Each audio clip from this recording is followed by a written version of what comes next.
میگی چرا نمیخونی ترک احساسی؟ میگم مگر مونده توی منم احساسی بود اون که مردش رفت فلان کوش گم توی زندگی بعد از اون خواهری که فروختنشو به ذلت، اون پسری که 100 روزگار کشتش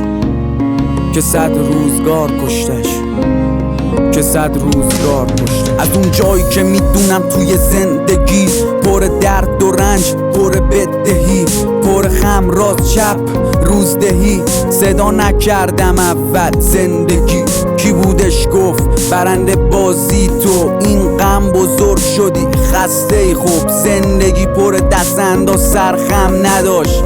میرم مستقیم این رو داداش، میرم مستقیم این رو داداش، ادامه مستقیم، مصلحت مستقیم، مصلحت مستقیم.